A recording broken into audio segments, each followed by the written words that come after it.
There we go. Welcome, everyone. Thank you for joining us for today's webinar. It's great to see all of you coming into the Zoom room. Before we get started, I wanted to encourage everyone to connect with us on social media. On YouTube, subscribe to our channel at Grade Level Reading. On LinkedIn, Facebook, and Instagram, follow us at Campaign for GLR. And on X, follow us at Reading by Third. Please use the hashtag Learning Tuesdays and tag us to share anything you learned from today's webinar, and we will be sure to reshare. We encourage you to post any questions, reflections, and observations on social media. Once again, welcome to today's webinar. My name is Sierra Sanchez, and I'll be behind the scenes helping to produce the webinar.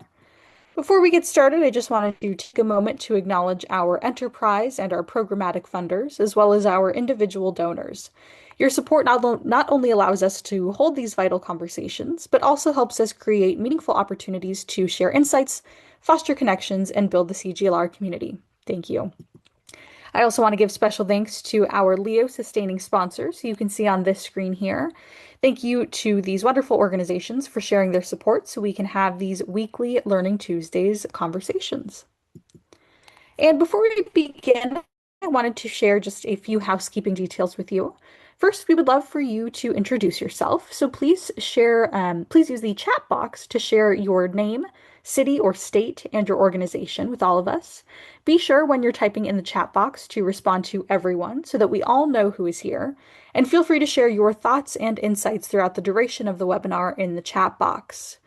All attendees are in listen-only mode, so we encourage your engagement by posting questions in the Q&A box. We will be dedicating some time throughout the whole conversation to respond to those questions you post in the Q&A box, and we ask you to post any questions there just so we can keep things organized for our panel. The webinar is also being recorded and live streamed on Facebook. A link to the recording, as well as all slides, bios, and resources, will be sent in a follow-up email to everyone who registered for today's conversation. So all of you here with us today will be getting that email. And lastly, we will be posting a brief on-screen poll during Q&A and highly encourage you to respond. This helps us with our commitment to continuous improvement. And before we begin, I just wanted to make sure you are aware of some of our upcoming webinars that we have through the end of February and through the month of March. Next week on the 24th at 3 p.m., we hope you'll join us for an important conversation on children's savings accounts and emerging federal policies as we discuss the opportunities and challenges that arise from them. On March 3rd, join us for a conversation on same language subtitling as we hear from experts on the importance of SLS in learning and literacy. And on March 10th, we will be having an exciting doubleheader. First, a Crucible of Practice Salon at 12:30 p.m. on building public will for literacy by igniting parent and family engagement. And on March 10th at 3 p.m., we will have a Parents as Essential Partner session, this time with a discussion on beating the odds and reducing chronic absenteeism. More information and registration links for those sessions will be posted in the chat box now, and we hope that you can join us. And joining you now is John Gompertz, Executive Fellow at the Campaign for Grade Level Reading. Thank you and enjoy the webinar. Thanks, Sierra, as always. Appreciate it. Hello, everybody. It's great to see you today. Thanks for joining us. I'm glad you're with us. I'm looking forward to a great conversation and the beginning of a great session, a series of sessions, which I'll describe to you in a second. So we all know that achieving broad-scale success on early learning, particularly for kids from low-income families, not easy work. If only it were easy. This work requires a sustained series of steps that can, together, you might say, constitute what we might call a precursors to success. The process begins with recognizing the seriousness of the problem and adopting smart, proven strategies to accelerate learning. Those two steps alone are hard enough. The next challenge is to successfully implement those strategies and produce observable results.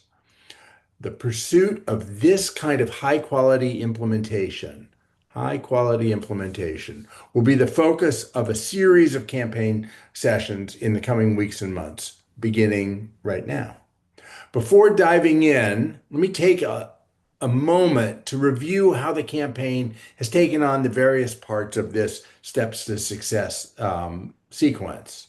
If you've been with us for some time, you know that over the past several years, campaign has been very active in bringing attention and urgency to learning loss and declining educational progress for young kids. We were early in naming learning loss during the pandemic, and we've continued to ring the bell as evidenced by our in-depth exploration of the most recent NAEP results.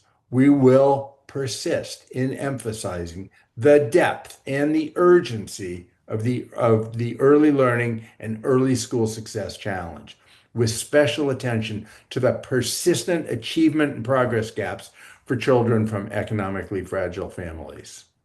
I might add on this front that, at least from where I sit, the recognition of this problem is an area where we've seen real success.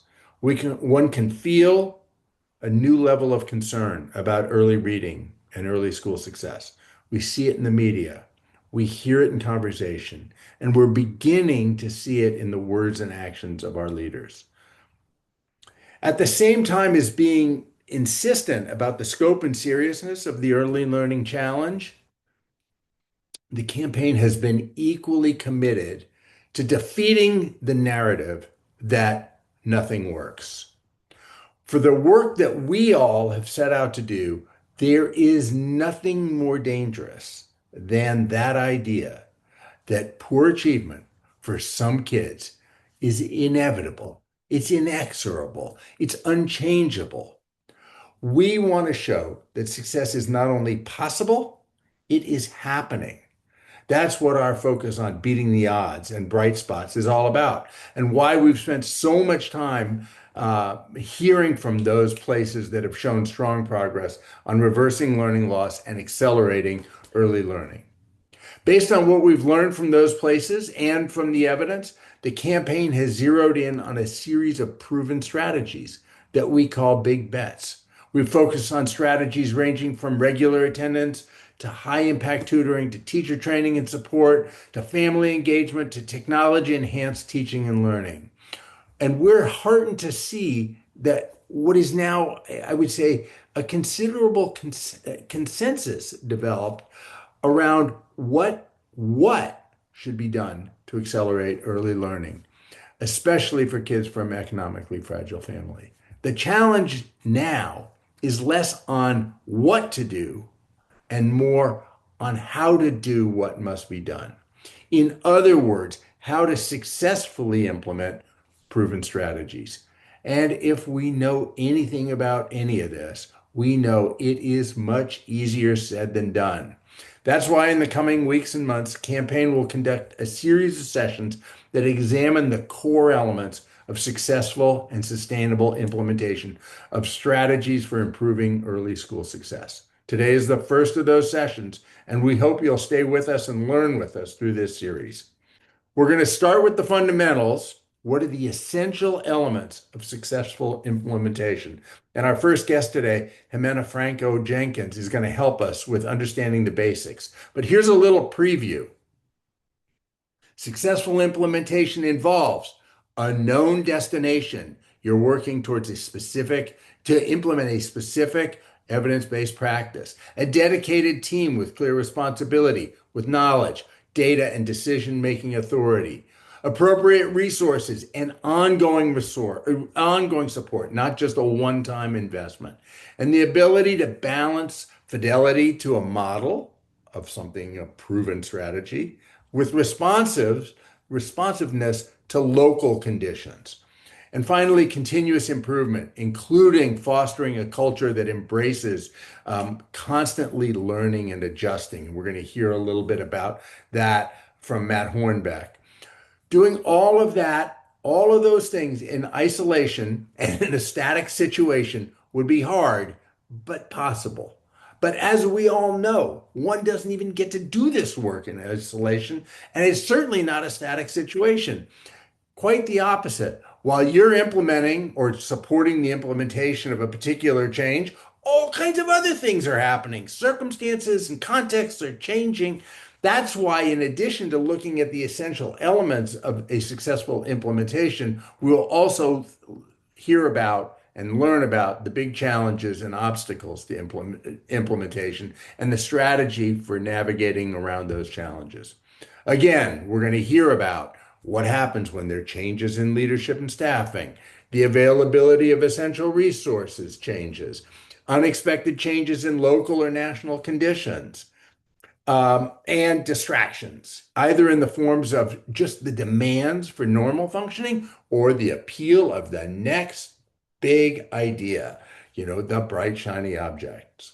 Now, some of us might be interested in implementation in the abstract. You all know life is full of funny turns. Here's one.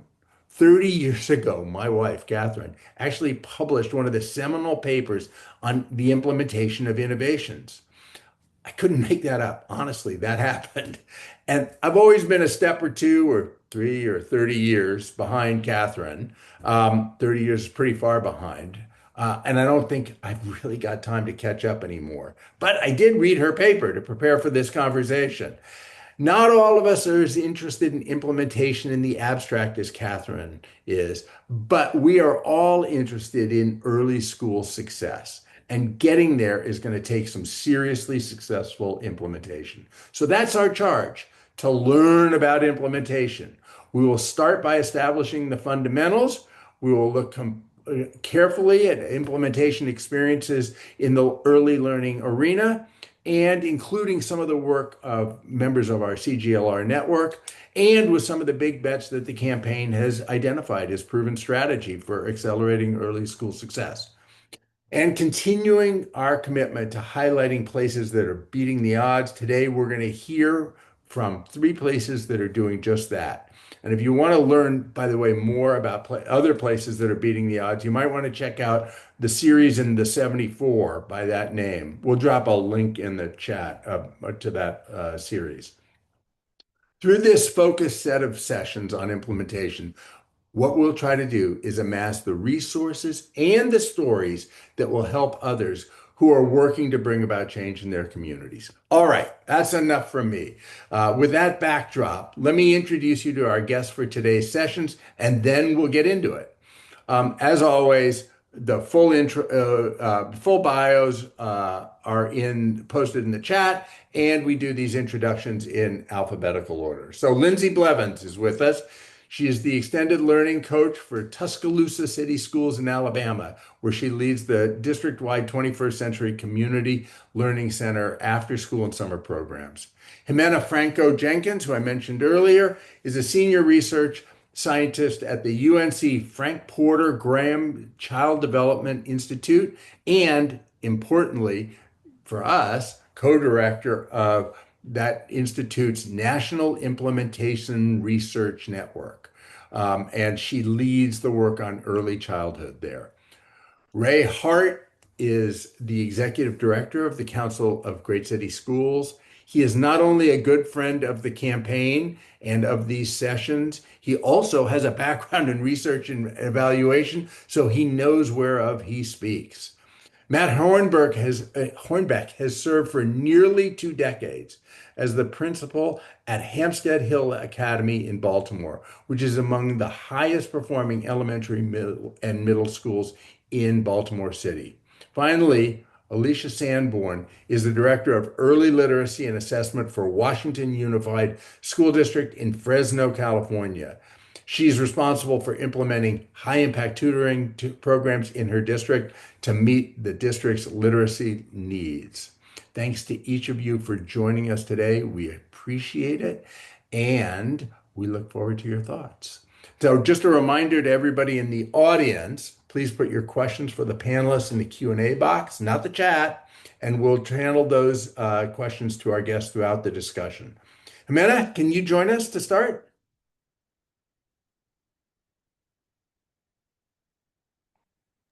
There you Absolutely. Hi, John. If I unmute myself, it will be much better. are.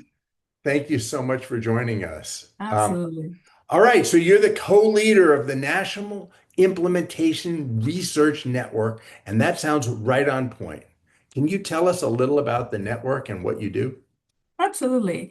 So I'm excited to share a little bit about the National Implementation Research Network, or NERN. I'm considered a NERNian by my team. So at NERN, our work is grounded in helping organizations, state education agencies, as well as local education agencies to effectively implement evidence-based practices, different strategies, innovations, whatever we want to call it, by blending applied research with hands-on implementation support. So our work is really guided by our mission to solve real-world problems. And we partner with systems not only across education, but also across health and human services to strengthen their capacity in adopting, scaling, and sustaining practices that improve outcomes for children and their families. In other words, you're exactly the person we need to talk to start this series. Fantastic. Um, I want to start with some of the basics, the fundamentals about what we know about successful implementation. And let's start with the words so we actually understand what we are and aren't talking about. There's some jargon in this area. So I'd love it if you helped us to understand some of the terminology and the language. I've been saying implementation. Sometimes people talk about implementation science. But those can get conflated with improvement science or continuous improvement. Can you help us unpack, get me straightened out? Like, what exactly do you mean when you're talking about implementation? No pressure. I'm gonna give it a try here. So, implementation practice and improvement science are very closely connected, and they're both essential.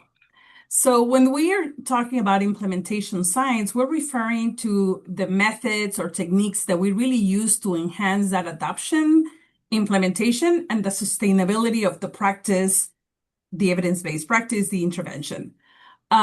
While improving science is kind of that methodology that uses cycles of inquiry to learn what is needed to improve practice. Gotcha. So when we're referring to implementation science, we're really emphasizing the integration of implementation supports, like, for example, training, coaching, teams, leadership, right? And its context. And practice focus, while improvement science is problem specific and user focused.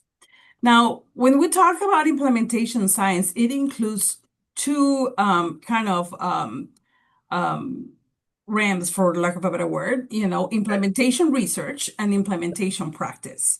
So when we refer about implementation research, those are kind of like, it really studies what works best to move that evidence into your everyday practice. And the implementation practice focuses on applying and adapting those approaches into the real context. So the doing and the how to, just like you mentioned in your introduction, Yeah. in settings such as districts, schools, and classrooms. Now, this really matters because evidence-based practices really don't live in controlled research settings, right? They live in complex settings. And Yeah. they're really both necessary because they work to inform each other. So let's get that slide back up because I think it'll help us illuminate what we're talking about. Why Right. is there so often a gap? Here's this thing. We know it works. Call it high dosage tutoring, call it teacher preparation and support, call it, any of the things that we know work. And yet, ooh, it's hard to implement these things. So why that gap? Well, before we go into the gap, let me say a little bit more about the implementation, which refers to this slide, right? Yeah. So when we look at this slide, as I mentioned, implementation really focuses on that understanding what it takes for the settings and organizations like the districts and school to implement, which is the how, something that, which is the what, in a way that is effective, right? Yep. So one of the important things, as you can see on the top, it looks like a linear line, right? You're riding your bike, there's no bumps in the road. Um, Little tiny uphill, little tiny, but no, only. Right, just a little bit, but reality is implementation science is a journey. And the journey, it's not linear, right? So we're going to have barriers. There's barriers that, like you can see on the second one, there's bumps, there's going to be barriers, there's going to be high hills to climb and really big drops that we're going to fall into, right? But some of these barriers we can anticipate, and others would really have to deal with them as they come. But implementation science accounts for the challenges and the barriers of this real world implementation. So we do have we have and use tools and strategies to help mitigate those challenges and implement them with quality and really drive the outcomes. So if you can go to the next slide, let's talk about what you mentioned, right? Why is it that gap? So implementation science is important because it really helps close the gap between what we know works and what actually happens in practice. I love to always say, my research, I did research and evaluation for many years before I even started getting into the world of implementation. And Mhm. for me, that was an aha moment because my research is only as important as I can put it in the classrooms, in the hands of administrators and principals so that you can really put it into practice. So too often, strong programs or innovations don't lead to better outcomes, but it's not because they aren't effective but because they aren't implemented well. So implementation science really helps us accelerate that uptake of evidence-based practices, supports that consistent and high quality use across the settings, and helps the organizations replicate, scale, and sustain what works over time. But when we think about, the gap, if we look at this slide, this slide about the science to service gap, Yep. we know that the goal of teaching and learning is to improve the student outcome. And just think about a time when you were part of either selecting or using research on evidence-based practice. What was it? Why was it selected? And what impact did it have in students? So let me give you a little example. So a kindergarten teacher was introduced to a new language and literacy curriculum that was research-based and aligned to standards, right? So the early literacy scores were low and there was a need to improve. The need for improvement was clear. So the teacher was given online modules for training, which emphasized small group instruction, frequent assessments, and multiple materials. All great, fantastic. All the right things, right? Right? Absolutely. But then while these resources were provided, planning and organizing the lessons took about 45 minutes each day. Now, is this sustainable? We know how busy our teachers are in classrooms, so perhaps not necessarily, right? And over time, what happened is teachers start simplifying the lessons and reduce key components of those lessons. So we're not implementing with fidelity. The result, there was minimal change on student outcomes. So does this resonate with any experiences you might have had? Yeah, of course. Of course. So what do we do about that? What would you say then, Jimena, are some of the real fundamentals of navigating that junked up road that you showed us that you called reality? Right. So, one thing that is critical, is that decades of research has showed that the dissemination of the information, the training, funding, policy changes, when we use that alone, it does not reliably lead to practices or innovations being used as intended. So, in fact, what the research has shown is that the return on investment it's only 5 to 15% actually get implemented well. This is not good. We're using a lot of resources and time, and ultimately, it's only a very small percentage of students and families in this case that we are touching with our implementation. So we have to do better at that. Now, it is critical as we think about the evidence-based practices, that we remember that the investment without implementation, it's really unlikely to produce the gains that we're hoping for.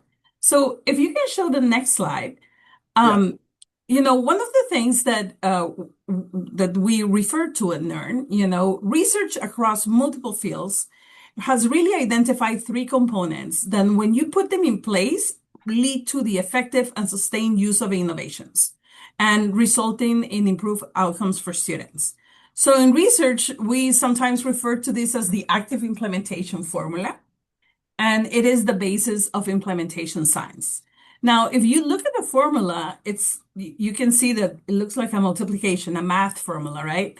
And why we have it like that is because it is important. I mean, what do we know about multiplication? When you multiply anything by 0, then that equals 0. So these three components are really important when it comes to implementation in order to achieve the outcomes that we desire. So I would like to unpack this a little bit and talk about like the first component. So the first component is that effective practice, right? It really involves selecting an effective program, practice, or framework. So what you will be doing when we're trying to select within the effective practice is we want to know, we're asking ourselves questions of what exactly is being implemented and for whom. The for whom is important when we're going to implement any innovation, right? Because we want to make sure that it is intended for the population that we want to serve. Now, how well is the evidence for its effectiveness and for whom again? Is it operationalized in the practice, right? Do we know where those key components? And how do we adapt it to the local context without losing what makes it effective? Our second component is the effective implementation. This is the doing, the how. How does implementation progress over time? How do we build the infrastructure that we need to support and sustain implementation and achieve fidelity? How do we use the data? And I want you to remember data because data is very important. And we have the tendency to be terrified of data, but data is a key component in implementation to communicate about the work and improve our work. And how do we intentionally transition supports to build internal capacity? Our last component is the effective implementation. It's enabling the context.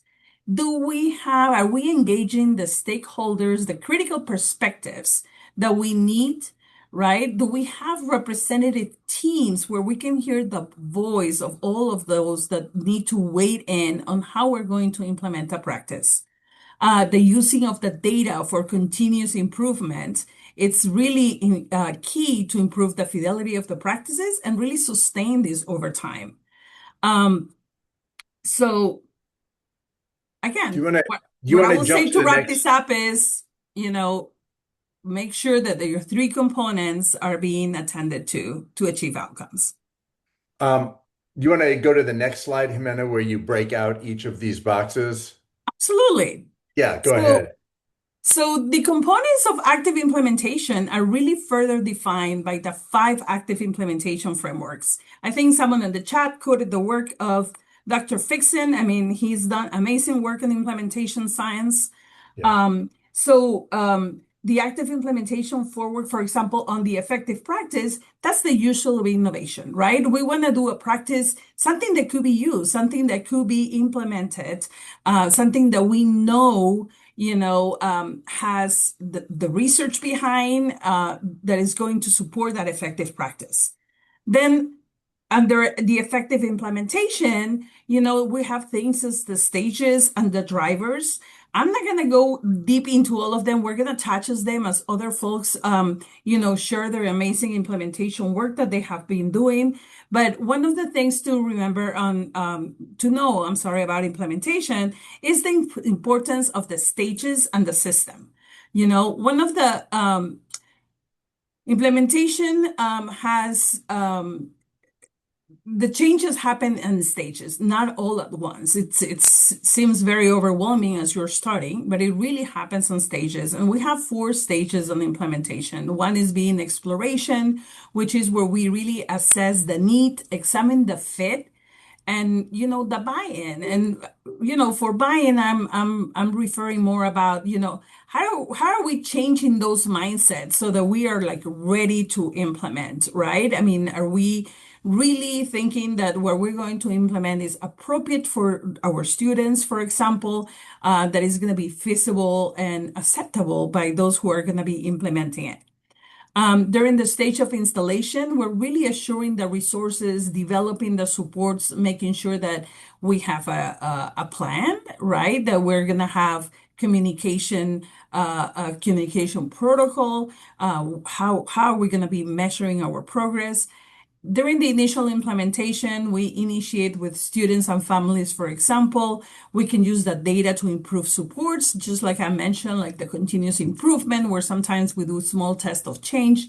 That some of us know that as the PDSA cycles, where we plan, do, study, and act to improve our it. And then the full implementation, which is really consistent, the delivery data is used continuously. So something key to remember here is we don't want to skip or rush through the stages, especially when rolling out a new innovation or evidence-based practice. If we really rush through the stages, this will lead to either frustrations, we get to like fatigue and even results. So Well, successful yeah, districts treat implementation as systems work, yeah, not that's necessarily an individual investment. let me ask you right Uh-huh. there, Jimena, um, because we have a question about this Mhm. already in the Q&A, which is like, okay, here's the deal. The house is on fire. We're not doing nearly as well as we want to do with a whole bunch of kids, and we need to do a bunch of stuff. And so we're going to do like in the question, it's two or three, we're going to just keep piling on more and more and more innovations and which is one of the external factors that influences, of course, how well innovation goes. But how do you deal with that? How do you take this chart here and make it simple? Like the question is, what are the two or three most important things you got to keep in mind to get it to have a successful implementation? At the most practical level, what are the things that have to be in place for there to be a successful implementation? As you mentioned, sometimes we're doing multiple things, right? And I think it's important to do a needs assessment. What do we have in inventory? Let's do an initial inventory about what our investment is. What is it that we're working on, Yeah, and what is really necessarily, to implement. We actually had a blog that we recently posted. It's called The Implementation, which Rebecca will make sure that she posts the link great, on the chat. But great. anyways, so I think it's really important to have that initial inventory, see what we have in place, and see what the data tell us. Let's look at the data and make data informed decisions. Let's have the data speak for us before and decide what it is that we want to do. I mean, we don't have to do it all. We Yeah. don't have to do it all, and sometimes we want to do it all, or sometimes we implement and we go district wide rather than starting small and seeing how it works, and letting the data speak to it and let us know, if we're ready to scale or not. I'm gonna This pause there feels because I like think you have a this follow-up question. Yeah, this feels like sort of the essential tension right here is, oh my God, things aren't going well. We need to do something differently, and we need to do something differently yesterday. And your reaction is a little bit, let's calm down a little and let's slow down a little so we get this right. Because if you, and maybe this is the powerful point we should all take away, if you just zoom into these things, that's how you end up without a successful implementation. And you said, 5, 10, 15% of these things actually work, and the rest of them crash, and we end up spending a lot of money, but also spending a lot of trust and belief in the system by, oh, we did this thing and we did this thing and none of it worked. Well, of course, because we didn't do this in the careful, orderly way that you actually have to do that. I think something else that I haven't honed in, I mean, I mentioned a little bit, but I would like to really highlight is the importance of the team structure. We gotta have a champion. We gotta have somebody that is gonna make sure that we're leading and is pushing us through that implementation plan.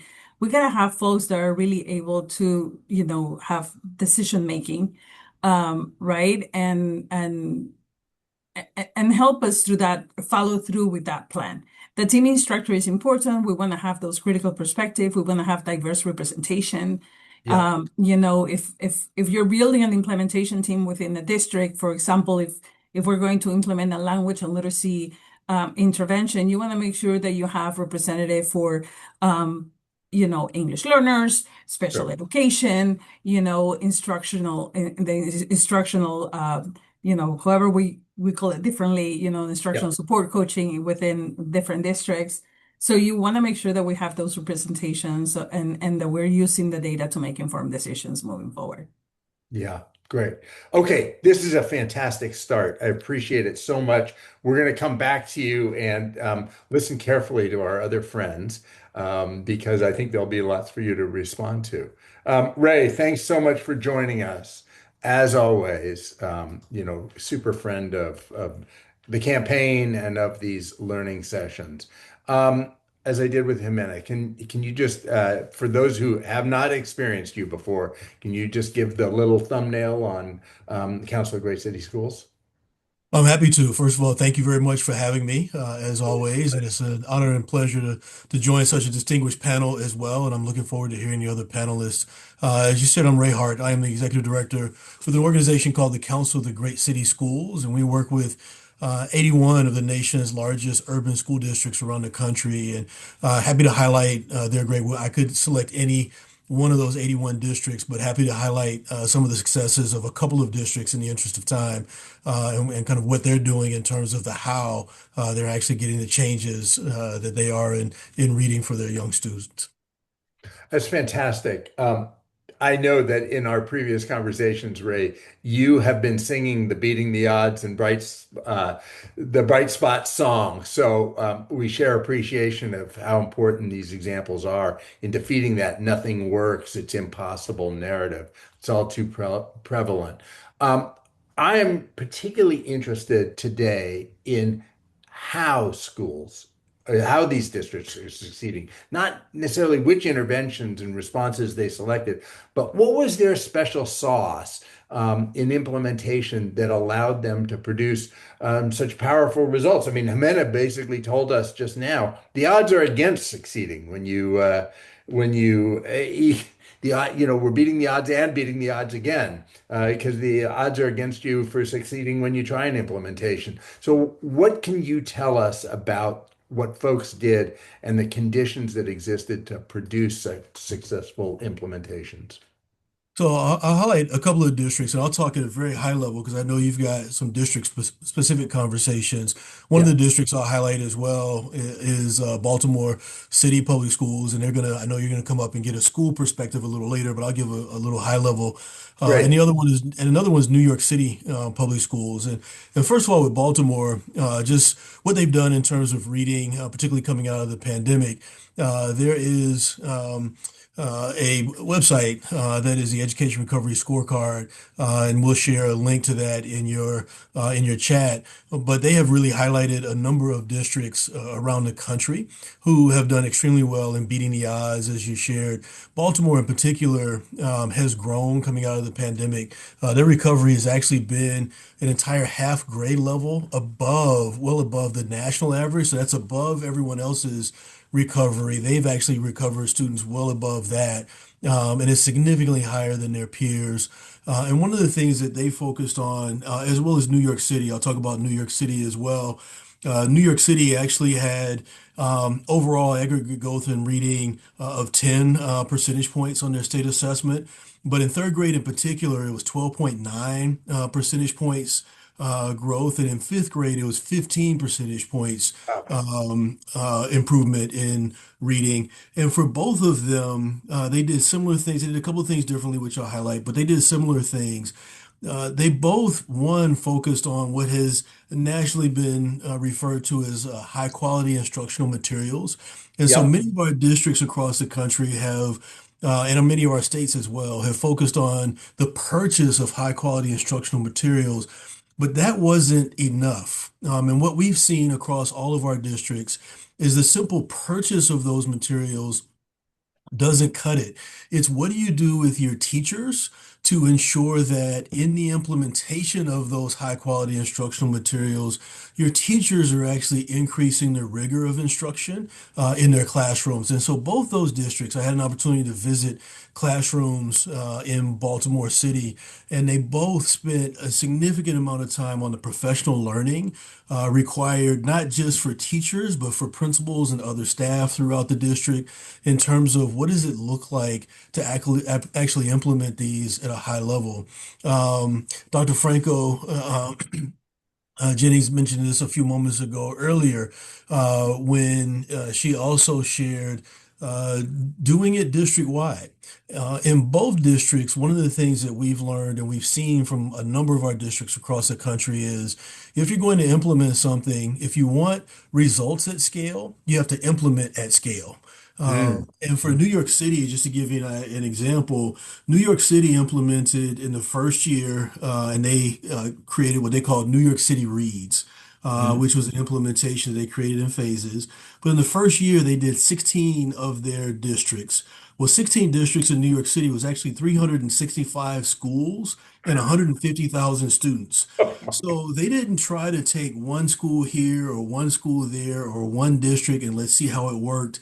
It was, here's our plan, here's what we want to do, and let's implement this at scale for students. The second year they did it with 17 schools, 17 districts, 479 schools, and 197,000 students. So if you want to call the first year of 150,000 students as a pilot, you can. But essentially, they got district-wide results because they implemented at scale. And so I think that's one of the things that's important. I think the second thing that's important is making sure in both cases, making sure that you're not just implementing with teachers in the absence of helping other district leaders understand here's where we're going, because then you're making sure that all the entire district moves forward as a collective. The last thing I'll share and then happy to answer questions as well. But Sure. the last thing I'll share is that in addition to doing that, the focus on doing it at scale was making sure that all kids had access to high quality materials, but also high quality stories, high quality background knowledge. One of the things I'll share that's important about improving reading that we often miss is that two of the most important elements of improving reading is making sure that our young children have access to background knowledge. That background knowledge is instrumental. There have been historical studies on reading that share that even kids who have low reading ability, but if they have the background knowledge of the topic that they're reading about, they can actually do well on standardized assessments. And vice versa, those who don't do as well, who are really high level readers but don't have the background knowledge they need to be successful, aren't as strong when they look at when we look at reading comprehension. Third grade up, we're really talking about reading comprehension, and so Yeah. doubling down on making sure kids have access to that background knowledge.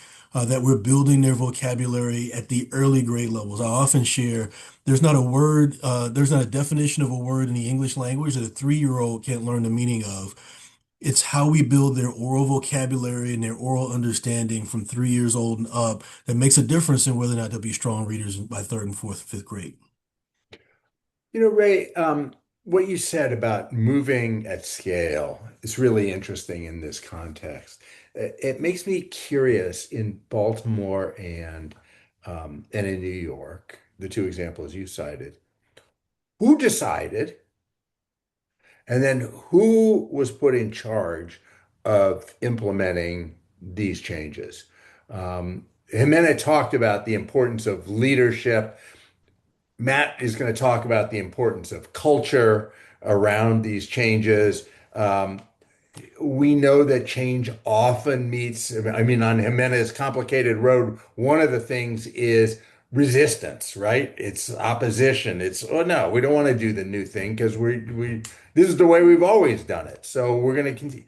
So, talk a little bit about the leadership, the directive, the decision, and then how somebody gets put in charge of implementation and has enough authority to actually push these things through. Yeah, I think clearly in both cases, it was really at the top. So it's a decision that we're going to focus on literacy and then getting together with the team. Once you've put a team in place, understanding and having communication with the team about how are we going to do this? And again, how are we going to do this at scale? And what is it we're trying to accomplish? I think one of the things that we've looked at, that our districts have looked at, is again, what we're trying to accomplish is improve reading skills, and particularly for our students who are traditionally most marginalized. There was a discussion earlier about our English language learners, our students who traditionally don't have access to high quality instructional materials at home, et cetera. And so, how do we actually go about building the strength of our teachers and our teaching core? What we also know is that what happens in the classroom makes a world of difference. But it's the support system around the classroom that's critical. And so, in these examples that I'm sharing with you, the districts decided that this is a global effort at the district level. This isn't something that we're going to, as I mentioned earlier, pilot in a couple of schools or pilot in schools that are interested. Quite often we'll say, well, which schools are interested in doing this? And we'll Yeah. take volunteers. This is more a systemic effort to move the needle that starts at the top.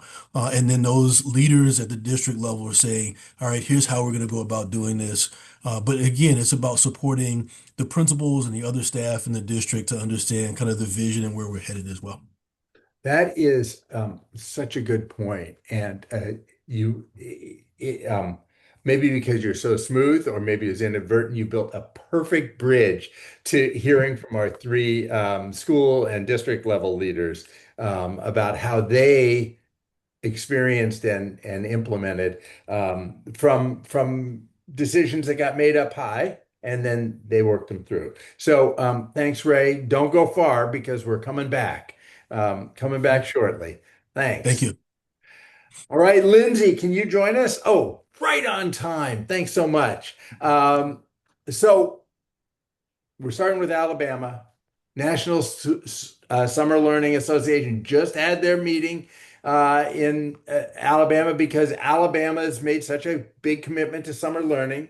So Alabama's a standout state, and your city, Tuscaloosa, is a standout district in a standout state. So you're awesome. That's obviously the conclusion. Now we want to hear about all the hard work that made that the case. So start out by telling us a little bit about summer learning in Tuscaloosa. Yeah, thank you for all of that. We are very excited about what's happening in Tuscaloosa and in Alabama. Sometimes it's hard to stop and look up and see what all the great things are that are actually happening. So it's great to hear and to have our state as a whole be recognized, especially by somebody like NSLA to come to Alabama and host their conference for the year. So I'm going to give a little background on Tuscaloosa. Great.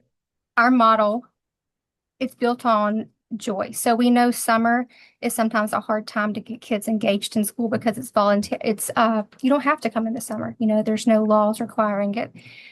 So our model is built on voluntary attendance. We have full day programs that include both academics and enrichment.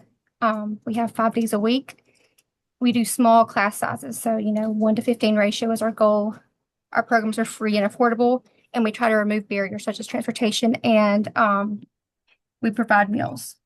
So that is what we're built around. Those are our guiding principles that we use. And I'm going to go backwards a little bit to when we started this as a district. So this started. Now take us through. Now that we know what it is, take us through. Yeah. How did So yeah, so this started in summer of 2018 when we started looking at centralizing things. So we were a little bit on the front end of the summer learning surge that kind of was highlighted by COVID. ESSER funds did a great job of elevating the field to show how important it can be. So in summer of 18, we had 21st century programs that were half-day programs. We had one district program that was academic only. So those kids who had failed classes or needed extra remediation went to one program, and we had one full day enrichment program that was a paid program. So then we started diving into the research, seeing what worked, seeing what was happening in other places, which landed us at our model. So summer of 2019, we combined our programs, and all programs were full day, academics and enrichment. We use theme-based programs. So Ray just mentioned background knowledge, and it just warmed my heart because our programs are built on joy and wanting the kids to want to be there. So, in order for them to want to be there, they have to enjoy it. So they're not going to come for remediation or drill and kill. We know that. So our programs can't look like that. So building that background knowledge is so very important. And so through enrichment, you can still keep learning. So it might not feel like learning to the kids, but if we're intentional, we're able to do things like build background knowledge even beyond the academic part of the day. So yeah, we just work really hard to include the voices from district level to the bottom level. So when I started doing this work, I actually was a school counselor in an elementary school. So in 2019, I ran a program at my elementary school, but I had a large voice in what we were doing. So, our district didn't come in and say from the tower and say, this is what's expected. There was buy-in from all levels. Our programs are ran by people who work in school, so teachers, counselors, academic coaches. And so it's a great opportunity to just stay connected to what's happening in the school day because those people work in the schools and they're able to carry that into the summer. So you're saying on this sort of initial, like where did the impetus come from? It actually came from the bottom up, you're saying. This was folks on the front lines leading, saying we need to do something. We have an opportunity here to do something really valuable. So the charge came from the top. So our superintendent is a great advocate for our work. And they came to us in the schools and said, hey, this is our vision. Like, how can we make this work? So like I said, I ran a program in a school in 2019. After that, I was pulled to the district team for summer only. So I still worked in a school from August until May, but June and July, I was serving at the district level working with programs. So, it was really helpful for us, I think, to have people who were so connected to the school day. I sat in RTI, MTSS meetings through my school day job. So to Yeah. have that level and to also be designing what summer looks like with that freedom and flexibility to do what's best for kids and what kids want to do was so very powerful for us. So, Lindsay, we both, Ray and Jimena, talked about like, okay, we decided we're going to do this thing, and we have a lot of enthusiasm, a lot of support. Then stuff happens. Um, Tell us a little bit about how, when your plan met reality, how did you make the adjustments to continue on to much greater success? And I'm going to come back and say when your plan is meeting reality, because even though we've been doing this for a while, things still change every year. Every Right, year is exactly. different. Exactly. That's the sustainability thing, right? Reality Yeah. just keeps on Mhm. happening.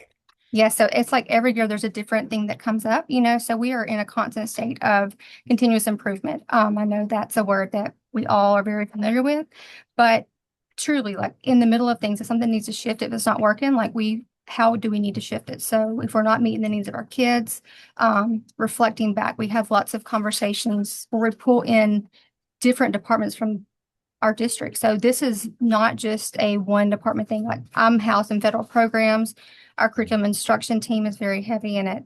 Our strategic initiative. So we all work very closely together and all have a voice. So if anybody sees something that doesn't work well, we want to get it right. So we take the voice of students, like asking them, what do you want to learn? And if you ask kids what they want to learn, you're going to have to listen to them. So, getting buy-in from them is great by that. So, Yeah, we've seen, I'm less worried about the kids than I am about the adults. So I want to ask you, and this is a theme that's come up, and it'll continue to come up, is you got a bunch of people who are trying to do a thing and they're trying to do the thing well. And you can sit there and say, you know what, this is a good thing, but it's not working as well as it ought to. And we got to make some changes. People tend to resist that. They want to think they're doing a good job. So how do you contend with the sort of natural human? I don't want to, I'm not saying anybody's being bad. I'm just saying we all kind of are resistant to change. So how do you create that culture and so forth that allows people to think, oh yeah, what we need to do is we need to make an adjustment. What I haven't mentioned, and I see somebody in the chat brought this up, we have some state mandates around literacy and numeracy. So we have something called the Literacy Act and the Numeracy Act that are for grades K through 5. So our programs are built around those mandates, which are to do for the Literacy Act. It is students in grades K3 they need to get at least 60 hours of instruction in scientifically based reading. So those kids that are targeted for having specific deficits get that 60 hours of Yeah. reading instruction. If they have a math deficit, they need to get an extra hour. And then 4th and 5th grade students with deficits they're targeted through the math. But we said from the start, we were not going to let state mandates take away the joy of our programs. So we found ways to implement strong standards-based lessons coupled with enrichment that was intentional to keep that joy and that love of learning there. When it comes to getting people to buy in, I think allowing people who are in the trenches every day to have such a voice and design their program. So each of our programs now, they pick their theme, they pick what their activities are going to be, they decide which enrichment they're going to bring in, they pick out, what their day-to-day looks like. So allowing schools to have that flexibility and freedom to do what's best for kids and to find this joy of summer while, consulting with us to make sure that we are meeting the benchmarks of the state mandate. I think that allows for the buy-in. We truly do allow them to do what's best for kids and what's best for teachers. So although there's a teacher shortage in America, we do not have a shortage of people who want to work in our summer programs due to that fact of, allowing them to truly engage in what they love to do too. So Fantastic. Great. Okay, Lindsay, don't go far. We're coming back. Alicia, can you join? And Matt, don't run away. I know it's taken a long time, but we're going to get there. We're going to get there. Hi, Alicia. Thanks so much for joining us. Someone from my home state. Always happy to see people from California. You lead the tutoring efforts in Fresno, and you've been really successful in implementing an effective tutoring effort. Start out, as we have with others, tell us a little about Fresno so people can understand the context in which you're operating. Yeah, absolutely. So my school district, we have about 2,600 students. We have around 90% of those are socioeconomically disadvantaged. We have 77% of our students are Hispanic and 25% of our students are English learner. So when I use the number 2,600, I'm including all of my other schools, alternative ed, things like that. But we're a newly unified district when you think of districts in 2011. So we've been working a lot around the idea of unifying what we do amongst our school sites. And that's actually what I lead around our work for early literacy. So many questions around like, well, how did you do that? I just want to keep responding, but I'm here today to talk about our tutoring model. Okay, so well, you've been really successful in implementing a highly effective tutoring program. Tell us a little about the how. Like, how did this happen? Who decided that you needed a tutoring program? And then what was your assignment in implementing that decision? Yeah, absolutely. So a lot of what we've heard today, right? Some top-down types of decisions. So I was brought in, I was a vice principal at our high school, but I was a former kindergarten teacher, third grade teacher. And I was brought in to lead our early literacy work. So our district back in 2019 was in differentiated assistance accountability model. And so our district superintendent chose to focus on early literacy. He wanted to start there. And so knowing my past, he brought me in. I built a team. I had paras, I had teachers, special education staff, because we needed to figure out in our system how we had 50% of our students that were reading below standard. And so as we did this investigation, we quickly learned like, wow, between what we need to be doing in tier 1 with teachers, as well as in our tier 2, 3 systems, we can't get it all done. And so at this point, we outsourced. So we brought in AMPACT, which oversees Reading Corps and AmeriCorps, which is their math tutoring. And so Yep. what we did is we landed on, for each of our sites, we started with our K3, looking at Reading Corps. That's where we started, because we needed additional supports outside of our intervention teachers. We weren't serving enough kids that were needing help. So that is how we got started with the idea of the tutoring model. Your story is a little different than the others, that's the point, which is that you outsourced a bunch of this. You decided, okay, here's what we need to do, and we're going to hire some people who actually know how to do this. What led you to decide to do that in your implementation planning rather than to try to do it yourself? Well, it all stems from the money, right? So all of the grant monies that were coming in, we did have some additional funding. And in the idea of a tutor through AMPACT is far less expensive than hiring staff. And so Mhm. their high impact tutoring model that has been around for a number of years and is in different states. So we trusted that, knowing that we'd be able to get tutors in place very cost effective for our district. However, we made the decision for our turtle people to be able to leading that charge with them. So my intervention teachers who are pulling students, those tier 2, 3 students, Yeah. they are their supervisors, the tutors supervisors. So they're the ones that are designing the schedules. And that way they know the data points of what's happening within those tutoring sessions for us to be able to look at the site-based data to know what's working, what's not working for our students. So having internal people be their supervisors is the model of how AMPACT works with the tutoring. Administration comes in to support as well, but having it outsourced, we did have some challenges initially in the beginning, if you'd like me to speak to that. Yeah, go ahead, because I think people, we can all tell happy stories, but Mhm. actually what we Yeah, know yeah. is So really complicated to do this stuff. That's yeah. why 5 to 15% of it works. So we had started off with 8 tutors at my largest school site. So that is a lot of tutors that are not our employees. And so there was a lot of management. The attendance was a challenge. And then at that point, they were with AMPACT. We had to pay a yearly charge for a tutor. But what would happen is because it is servant, and I'm not going to use the right terminology here, they were able to take leave, or we weren't able to replace that tutor if they didn't come back. And so as a district financially, we were paying for tutoring that was not in effect.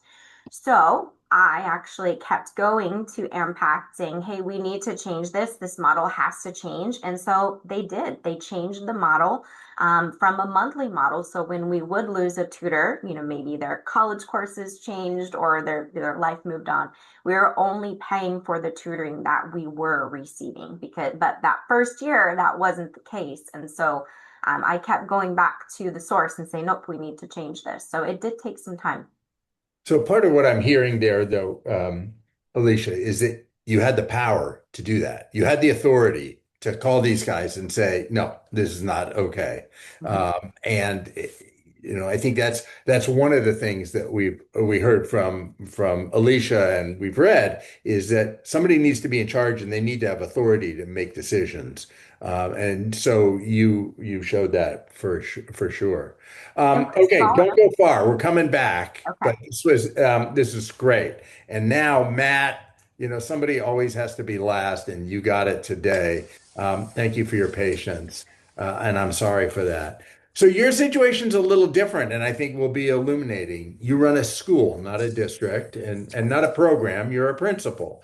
Yes. But you've done lots and lots of innovative stuff, and from our conversation before, what I was most struck with is the way that you've created a culture that allows people to embrace innovation and then embrace change. Like, don't get married to what we're doing. We're going to have to continuously improve.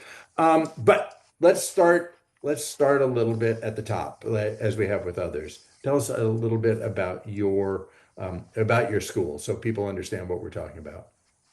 Thank you, John, and thanks for having me today. So we are a large elementary middle school in Baltimore City. I'm in my 23rd year. Dr. Santelises, which who Dr. Hart mentioned earlier, has been a steady and brilliant leader for the last 10 years. So unlike the large urban districts that have turnover every 27 months, we've had the benefit of having the superintendent for a decade, and the school where I am has had me for 23 years. We are very diverse in terms of language, race, and income, and we are pre-K through eighth grade. And so we can hand them off to high school. And it's been the joy of my career being the principal here. I'm a former teacher and law school grad and worked at New American Schools and the Education Quality Institute and Education Resource Strategies with Karen Holly Miles long ago. But for the last 2 decades, I've been able to have the perfect blend of policy and practice. And some of that continuity has been part of our success. The science of reading has been part of our success. Restorative practices has brought joy to the school. Singapore math is another thing that works that we've done for well over 10 years. But today I'm going to talk about this. You talk about a culture of shared commitments, John, the teacher coaching and support that we have in place, and the district's partnership with Public Impact as an opportunity culture site and having embedded coaching is something that we buy into here at Hampstead Hill. And so we have 3 full release coaches, and those full release coaches have roughly 20 teachers under their wings, and they meet with them. The cycle of both support and supervision. You have a goal setting meeting at the beginning of the year, and you've got your mid-year check-in and your end of year evaluation conference or outcomes conference. But it's really the weekly meetings that they have, and they're in the classrooms every day. These are the coaches.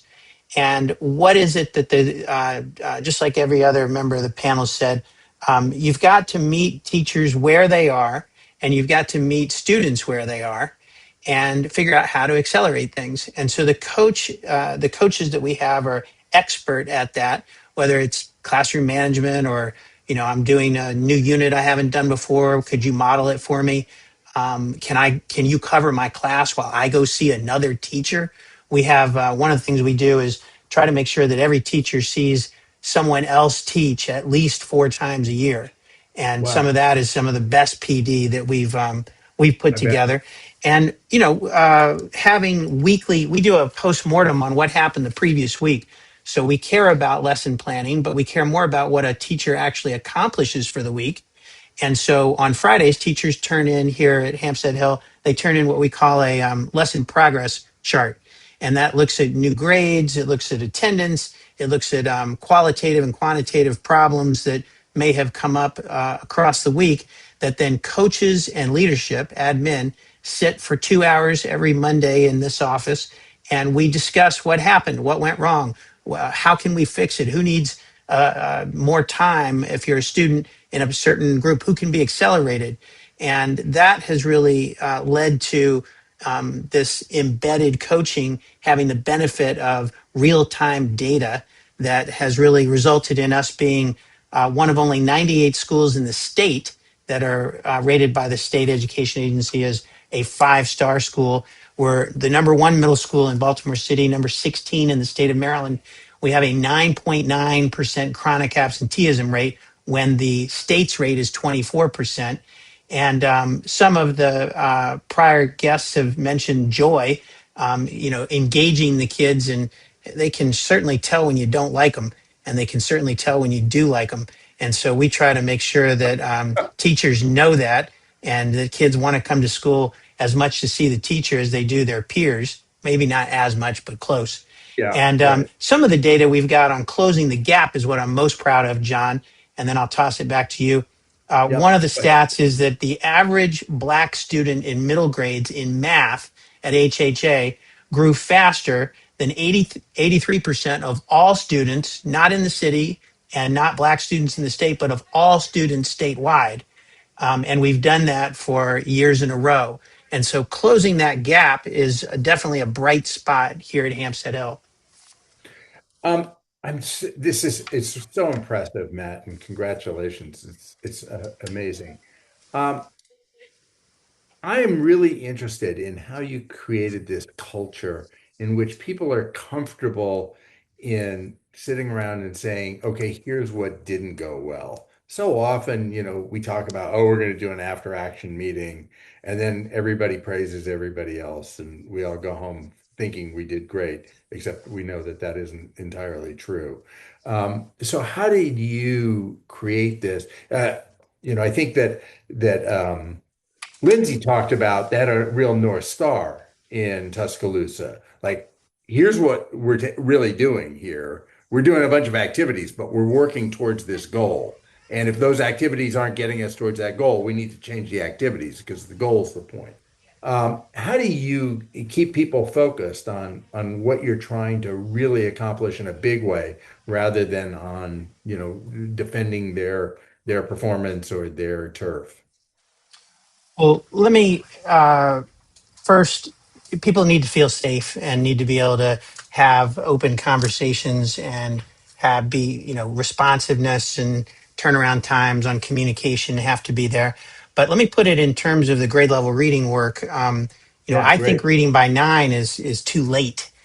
We try to make sure that all of our kindergartners are reading accurately and fluently, so that they can comprehend what they're reading by the time they leave kindergarten. And we Wow. do that with almost every kid. And moving kids from learning to read to reading to learn is really, and the science of reading, now that that's been elevated as something that actually works, is key to our success. I would say that's the engine of our school improvement, is having a successful 3, 4, and 5 year old, I'm sorry, 4, 5, and 6 year old program for Yeah. teaching reading. And we use direct instruction. There's other phonics, phonemic awareness based programs. But we've found that that is dramatically successful with all kids. We don't. If a kid comes to us reading, we don't teach them how to read again. We look at those Monday data presentations and data discussions as an opportunity to group kids. So one of the things that we are doing is we're constantly playing with the student groupings, the schedule, the content. How quickly can we get to cover everything that needs to be covered in the course of a year? We're changing our state assessment this year. I think I've had, oh gosh, 5 different assessments in 23 years, something like that. And it's hard with lagging indicators like that, which are often merely a reflection of the resources available to a community, to elevate those too much. But really seeing and hearing each other as a staff, I guess, would be a key thing that we're good at. And what it creates stability at the school. I think of myself as a talent manager, not as a principal. And there's only 65 teachers in the building, and there are 50 of us, including me and the office staff and admin and coaches, who are merely support. And if it doesn't support teachers, then we shouldn't be doing it.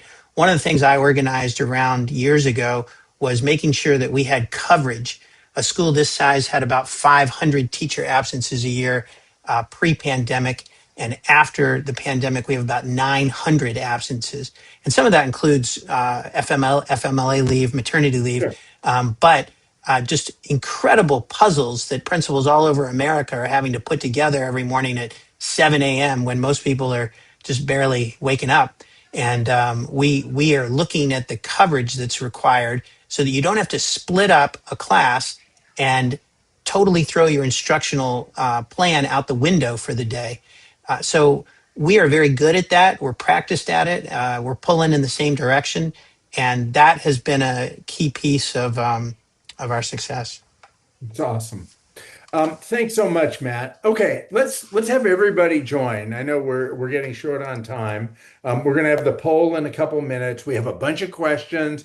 We're going to try to get to them. Jimena, I want to ask you a two-part question.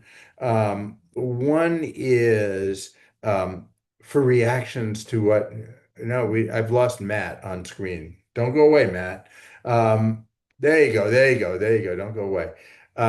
So I want to ask you, what you heard from our guests and what really fit into your model.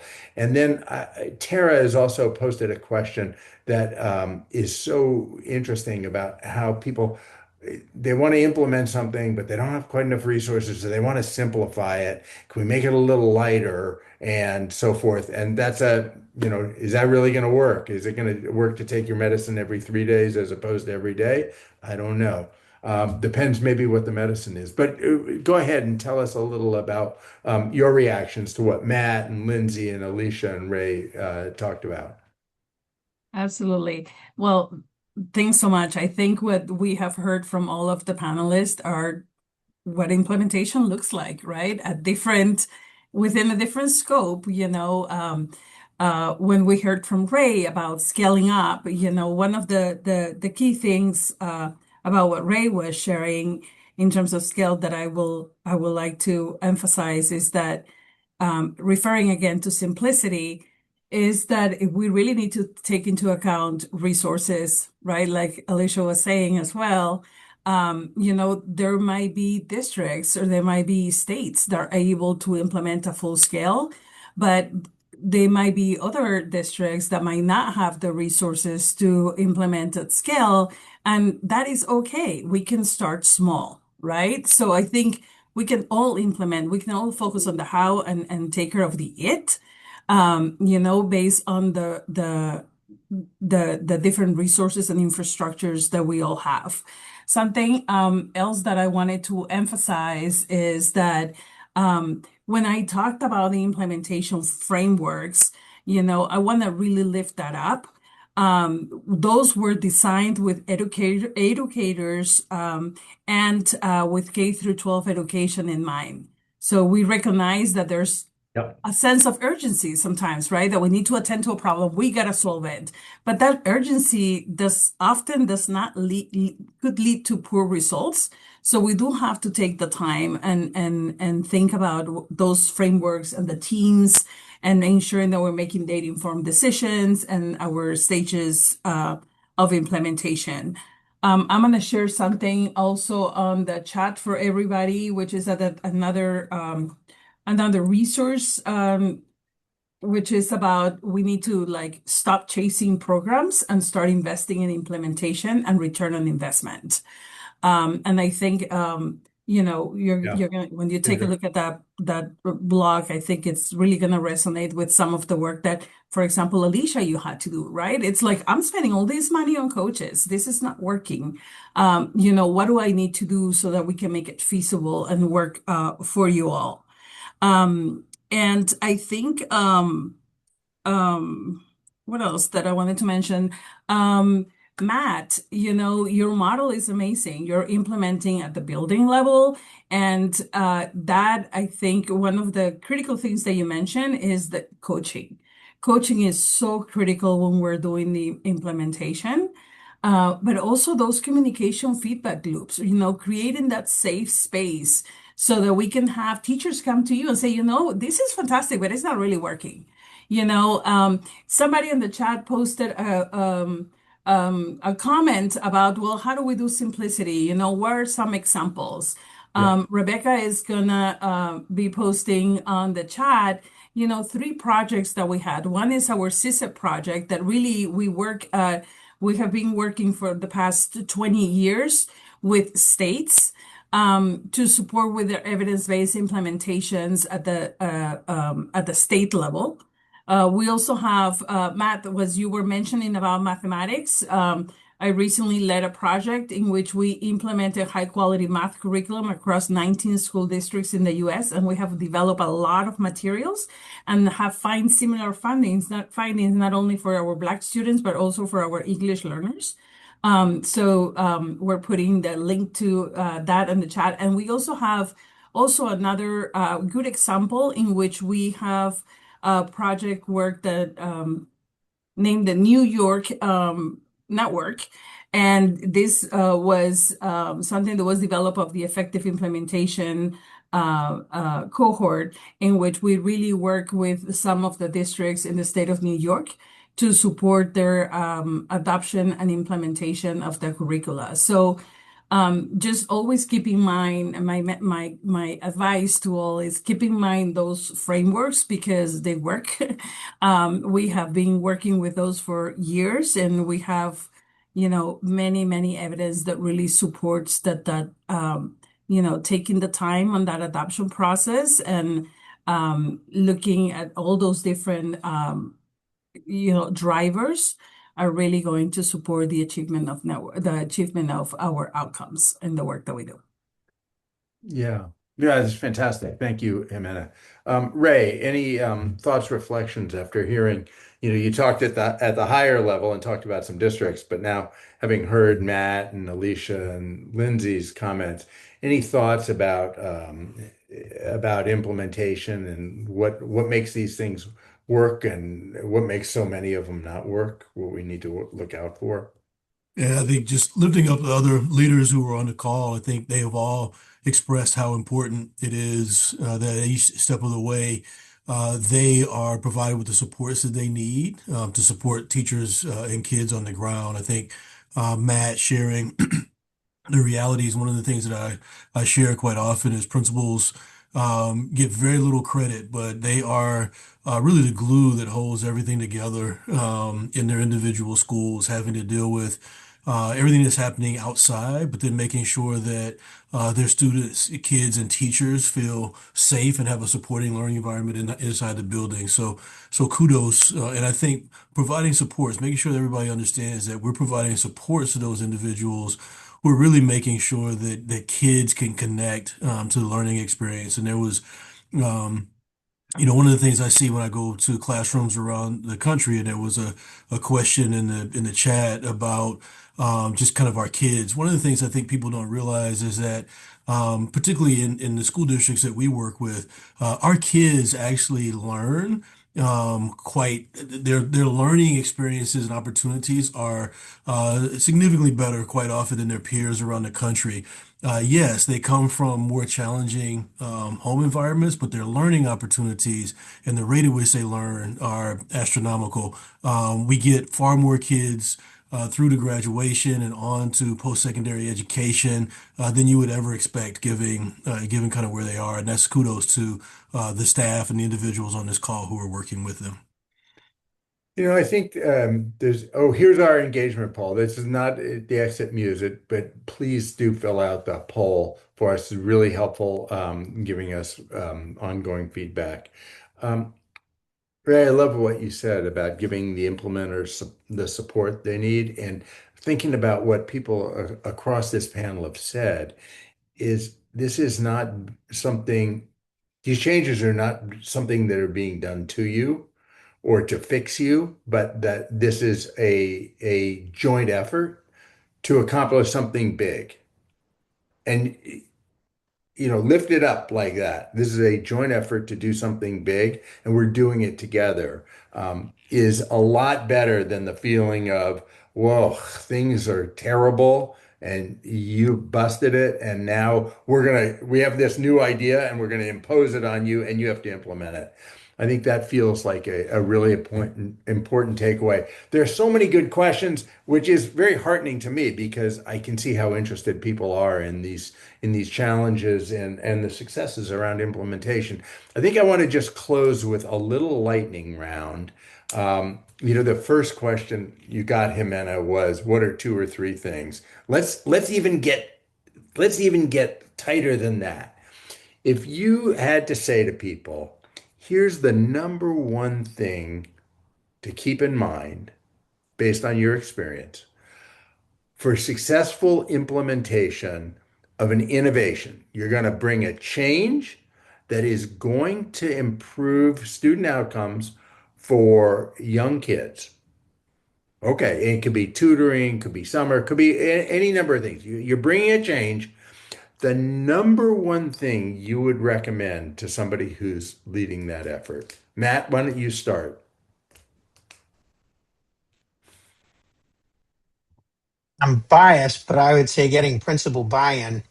Because if we don't want to do it or we don't understand it, then it's not going to happen. Okay, you get some laughs and some claps and some hearts for that. They're flying across my screen. Fantastic. Okay, so you would say we need principal buy-in, which you could spread out to mean you need the people who are going to be in the process to be bought into what you're saying. Lindsay, how about you? What would be your number one recommendation to somebody who's embarking on an effort to implement an innovation that is going to improve early learning?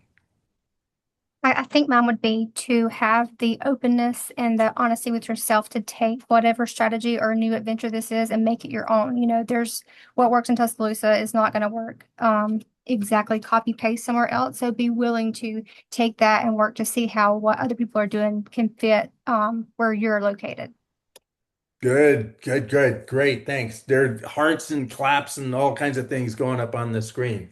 Alicia, your thought, the number one thing you would recommend here, here's somebody who's listening. They're getting ready to try to do something big, and one big takeaway for them. Listening to user feedback. That means everybody. That means your teachers, your paras, your administrators. What are they needing and what types of supports? I think Matt mentioned it, right? Like the support ongoing. Listening to user feedback to make those adjustments, whether it's training for your staff or even just minor communication tweaks. User feedback, build upon it. Fantastic. Ray, back to you. Number one thing from your perspective, number one thing for successful implementation. I would say the number one thing is that there isn't one thing, that there's not a silver bullet. Trying to slip the knot. Yeah, okay. Yeah, well, but no, no kid is going to be able to avail themselves of every single tutoring session, or you're not going to be able to get every kid to do that, or every kid to stay after school. And so it really takes recognition and understanding of what is the wealth of resources that need to come together to support kids as a whole. That there won't be just one thing, particularly when you're talking about, and one of the things that we in our districts have. Children, we talk about free and reduced price lunch. It's actually 185% of the poverty level household of four of about $60,000 in income. But many of our children, Baltimore as an example, are from households that have $10,000, $15,000 annual income. And so there's no one silver bullet for those children. It's what's the plethora of resources that need to come together to support them. Fantastic. Thank you so much. Thanks always for being here. Um, I want to come to you, Jimena, but I have one question. Um, Mhm. maybe you can start with, Jimena, and others. Invite you to engage on this too. Um, we're dealing with systems where people feel overwhelmed already. Like just the way things are, a lot of people feel overwhelmed.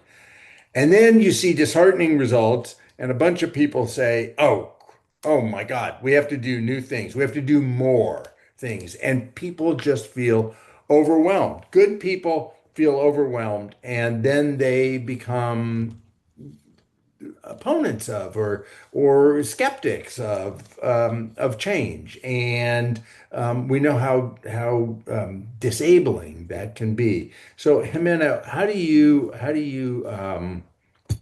think about this question of, oh my God, now we're innovating ourselves into oblivion and we're overwhelming people. Right. So, which is it's a real thing, right? It's a real As thing. educators, we can feel the burden. We carry the burden every day. But I think so I want to start with one overall comment, and that Yeah, is despite all of this, we need to take our time and we gotta do it right. I mean, I feel like we're on a timeline. We can keep on spinning our wheels, and continue to achieve little. So as educators, we're always going to have a sense of urgency because we want the best for our students and for our for families. sure. But For sure. sometimes we just need to shut out that noise and focus on developing that internal capacity because we want to do it right so that it can sustain. right? That's important. Whatever we're implementing, we want to do it with the vision that our North Star. We want it to sustain, we want it to happen beyond that.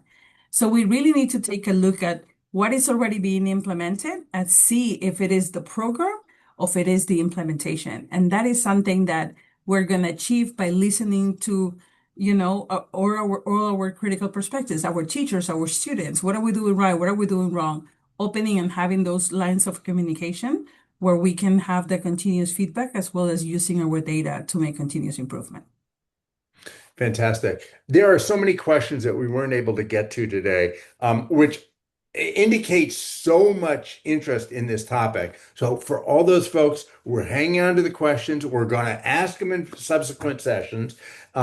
This is just the beginning of our dive into what it means to do successful implementation of meaningful innovations that improve early learning. We've heard a lot. I have so many thoughts on this thing. And I just a huge appreciation to Lindsay, to Alicia, to Matt, to Ray, and to Jimena, who guided us today. Just a terrific session and great gratitude to all of you.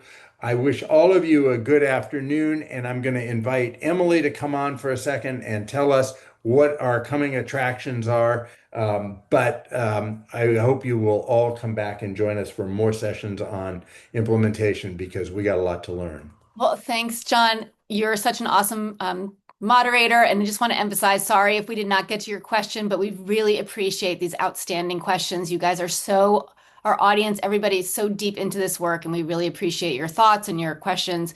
So join us next week for a look at children's savings accounts. So that's like putting money away when kids are born and saving for the future. We'll have a whole conversation around that the following week. Looking at same language subtitling, which is really interesting. And then following that week, we have a double header with an awesome crucible of practice, building public will for literacy through parent and family engagement. So interesting. And then lastly, on the afternoon of March 10th, another one focused on parents as essential partners, beating the odds and reducing chronic absenteeism. So thank you, everybody. Our speakers were awesome. This was such a great launch for our series on implementation. And again, thank you to our awesome audience for all those excellent questions and comments. And we hope to see you again. Thanks, everyone. Thanks, everybody.